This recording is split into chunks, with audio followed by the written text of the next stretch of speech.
राधे राधे। कैसे हैं आप सभी? उम्मीद करूंगी आप सभी बहुत अच्छे होंगे। तो जी अभी टाइम हो रहा है, मॉर्निंग के बज रहे हैं 7 और उठ चुकी हूँ मैं नींद से। और मैंने ना बच्चों को भी उठा दिया है, तो बच्चे चले गए हैं ब्रश करने के लिए। और मैंने ब्रश वगैरह कर लिया है, पानी वगैरह पी लिया है, और जो मेरा बाहर का काम होता है वो भी मैंने ना निपटा लिया है। फिर मैं आ गई थी यहाँ पे बेड को ठीक करने के लिए। तो ब्लैंकेट वगैरह जो है ना, बड़े बड़े ब्लैंकेट तो हमने रख दिए हैं, और थोड़े से पतले पतले वाले उनको निकाल के रखा हुआ है, क्योंकि रात को ना ठंडी लगती है काफ़ी। कूलर वगैरह चलता है ना, तो फिर लगता है ब्लैंकेट ओढ़ने के लिए, तो पतले पतले से निकाल रखे हैं। तो उनको भी मैंने ना फोल्ड करके रख दिया है, और ये बेड शीट को भी थोड़ा सा मैं ना सेट कर दूँगी।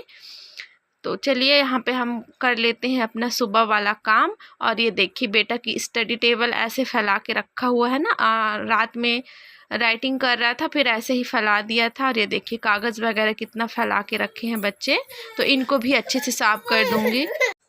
तो टेबल को भी मैंने अच्छे से कर दिया है साफ़। अब चलते हैं बाहर वाले रूम में, तो इसकी सफाई भी कर लेते हैं। तो सोफ़े को मैंने झाड़ दिया है, और इसका कवर भी निकाल के झाड़ दी थी। अब इसको ना मैं अच्छे से सेट कर लूँगी। तो मेरे को लगता है ना सुबह सुबह सबके घर का हाल यही होता होगा। मतलब सुबह उठो तो पूरा घर ना इतना सेट करके रखो, फिर भी बिखरा पड़ा ही रहता है। तो यही सबके घर का हाल यही होता होगा। तो चलिए सोफ़े को मैंने कर दिया है सेट। अब ये है बेड शीट, तो इसको भी अच्छे से ना फोल्ड करके रख लूँगी। तो सबको सोफ़े के ऊपर रखते जाऊँगी, और ये वाले बेड शीट को भी ना झाड़ के फिर से अच्छे से बिछा दूँगी। तो बेड शीट को मैंने झाड़ लिया है, अब इसको ना अच्छे से बिछा दूँगी उसकी जगह में। ये देखिए, तो थोड़ा सा सेट हो जाता है घर ना, तो फिर अच्छा लगता है, देखने से भी अच्छा लगता है। सुबह सुबह मतलब मूड फ्रेश हो जाता है, और उठो ना तो फिर ऐसे बिखरा रहता है तो अच्छे नहीं लगते रहता है। फिर यहाँ पे ना कपड़े पड़े हुए थे, तो उनको भी धोने के लिए ले जाऊंगी। और फिर आई बारी झाड़ू लगाने की। तो देखिए बच्चे ना कितना ज़्यादा कागज़ वगैरह काट काट के फैलाए रहते हैं। तो कुछ काम धंधा तो रहता नहीं है ना, बस बैठ के कैंची ले लेंगे और पेपर ले लेंगे, तो पता नहीं क्या क्या बनाते रहते हैं। तो मेरा बेटा तो दिन भर यही करते रहता है। तो चलिए पूरे घर की झाड़ू लग गई थी। अब आ गई थी यहाँ पे ना ब्रेकफास्ट बनाने के लिए। तो मैंने ना मसूर की दाल थी, तो उसको भिगाया हुआ था। तो चलिए उसको ना पीस लेते हैं, और आज इसी के पकौड़े बनाऊंगी। और मौसम ना काफ़ी ठंडा हो रखा है, बारिश बहुत तेज़ हुई थी हमारे यहाँ कल। इतनी ज़्यादा आंधी तूफान चली थी ना रात के टाइम पे, मतलब 3 बजे से स्टार्ट हो गया था। तो मौसम ना अच्छा ठंडा है, तो मैं ना रात को ही भिगो दी थी। मैं कही चलो पकौड़े बना लेंगे। तो देखिए मैंने ना मसूर दाल को पीस लिया है, फिर उसमें मैंने डाला है जीरा, धनिया पाउडर, थोड़ा सा हल्दी, नमक, और ये है पकौड़ों की जान, मतलब प्याज और धनिया पत्ती और हरी मिर्च के बिना तो पकौड़े अच्छे ही नहीं लगते हैं। तो सबको मिक्स कर लूँगी, और थोड़ा सा अदरक को भी ना मैं ग्रेट कर लूँगी, और इनको मिक्स करके बनाएंगे पकौड़े। तो चलिए तब तक से चटनी बना लेते हैं। तो देखिए मेरी चटनी भी हो गई है तैयार, और कर लेते हैं पकौड़ों को फ्राई। तो मतलब मसूर दाल के पकौड़े ना मैं फ़र्स्ट टाइम बनाई थी, और बहुत टेस्टी बने थे। मतलब बहुत ही ज़्यादा ना क्रंची एकदम बने थे, बहुत टेस्टी बने थे। तो मतलब अगर खाने वालों को पसंद आता है ना, तो बनाने में ना अपने आप मन करता है बनाने के लिए ना। तो वो लोग बेटा तो खाया, मतलब मेरे बेटा को पसंद आना चाहिए, क्योंकि वो ना बहुत जल्दी हर चीज़ नहीं खाता है। और बच्चे डिमांड करते हैं ना कि ये बनाओ वो बनाओ, तो बहुत अच्छा लगता है। पता है मेरा बेटा छोटा था ना, तो अगल बगल में सब लोग कुछ ना कुछ बनाते रहते थे कि बेटा बोल रहा है, बेटा बोल रहा है। तो मेरे को लगता था मेरे बच्चे तो कुछ खाते ही नहीं हैं।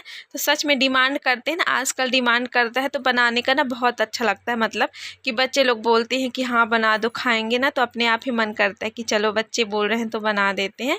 फिर यहाँ पे दोनों बच्चे नहा लिए थे, तो अब पाखी को मैं कर दूँगी तैयार, और बेटा को भी तेल वगैरह लगा लूँगी यहाँ पे। और मैंने भी नहा धो लिया है, पूजा वगैरह हो गई है, मंदिर भी गए हुए थे, तो मंदिर से भी आ गए हैं। तो देखिए पाखी अपने से कंघी कर रही है, तो इधर उधर भागते रहती है, पकड़ के कंघी करना पड़ता है ना। यहाँ पे मैं बेटा को डांट भी रही थी, पता नहीं क्या हो गया था। तो अब गुस्सा भी आती है कि जल्दी से बैठ के कंघी करवा लो, तो नहीं इधर उधर करते रहते हैं। तो चलिए इनको हम कर दिए हैं तैयार, अब चलते हैं।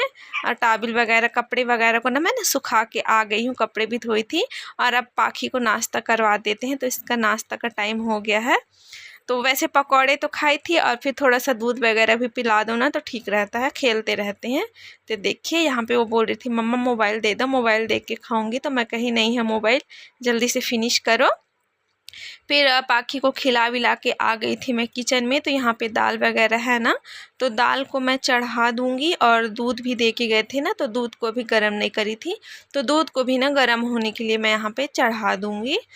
और सब्जी तो बन गई है। सब्जी ना सुबह ही मैं बना ली थी, आलू बैंगन की सब्जी बनाई हुई थी, तो उसको सूट नहीं करी हूँ। तो चलिए यहाँ पे मैंने दूध को चढ़ा दिया है। अब फटाफट से मैं दाल को भी चढ़ा देती हूँ और फिर करेंगे हम दूसरा काम। तो मेरे को ना अब मायके जाने का टाइम आ गया है, बस अब जाने वाले हैं, मतलब किसी भी दिन चले जाएंगे संडे तक। तो उसकी भी थोड़ी बहुत ना तैयारी करनी थी, मतलब 4-5 दिन पहले से तैयारी करते लो तभी, नहीं तो कुछ ना कुछ बच्चों का ना छूट ही जाता है। अचानक से तैयारी करो तो कहीं पैंट ही छूट जाएगा, कहीं ब्रश ही छूट जाएगा, तो कितनी भी तैयारी कर लो छूट तो जाता ही है। लेकिन फिर भी शुरू से करो ना तो ठीक रहता है। तो चलिए यहाँ पे मैं चढ़ा देती हूँ दाल। तो दाल वगैरह मैंने चढ़ा दिया है और आ गई थी रूम में। तो अलमारी से ना कुछ कपड़े निकालूंगी। सूट रखे हुए हैं, न्यू सूट रखे हुए हैं ना, उनको ना फिटिंग करना है। तो मतलब साल भर से रखे हुए हैं, मैंने ना उनको फिटिंग वगैरह नहीं की थी, मतलब ज़रूरत ही नहीं थी पहनने की। बहुत सारे सूट थे, तो मैं कहीं जब ज़रूरत लगेगी तभी करूँगी, वरना ना ऐसा रहता है कि फ़िटिंग कर दो तो पहनने का मन कर जाता है। तो ये देखिए, ये ब्लैक कलर का सूट, तो ये ना रक्षाबंधन का गिफ्ट है, मम्मी दी रही। तो मैं रक्षाबंधन में तो जा नहीं पाई थी, और अभी दिसंबर में गई थी ना, तब मम्मी दिलाई थी ये सूट। तो इसको भी मैंने ऐसे ही रखा हुआ था, फिटिंग वगैरह नहीं करी थी। मैं कहीं अभी ज़रूरत नहीं है तो इसको ऐसे ही रहने देते हैं। तो फिर ये देखिए, इसको निकाली हूँ फिटिंग करने के लिए। और इसका चुन्नी दुपट्टा ना बहुत अच्छा है, इसका कॉम्बिनेशन बहुत अच्छा था, पिंक और ब्लैक में ना, तो अच्छा लग रहा था तो हमने लिया था। और एक सूट ये है, तो इसकी भी फिटिंग नहीं हुई है। ये तो भैया 2 साल हो गए इसको रखे हुए, मतलब पाखी का मुंडन हुआ था ना, 8 महीने की थी जब पाखी, तभी उसका मुंडन हुआ था, तब ये मम्मी लेके आई थी ये वाला सूट ना। तो ये सूट भी रखा हुआ था, तो इसको भी फिटिंग कर लूँगी। और एक सूट ये पड़ा है, इसका भी फिटिंग करूँगी। तो मतलब अब जाना है ना तो फिटिंग कर लेते हैं, रख लेते हैं, कहीं घूमने उमने जाना हुआ तो पहन लेंगे। तो बस यहाँ पे मैं लग गई थी। तो चलिए आज का ब्लॉग यहीं तक। ब्लॉग पसंद आया होगा तो लाइक कर दीजिएगा, न्यू होंगे तो चैनल को सब्सक्राइब कर दीजिएगा। और अब मिलते हैं कल एक नए ब्लॉग के साथ, तब तक के लिए बाय बाय। अपना और अपनों का ख्याल रखिएगा। तो चलिए, प्यार और सपोर्ट बनाए रहिएगा। बाय कर दो पाखी, बाय बाय।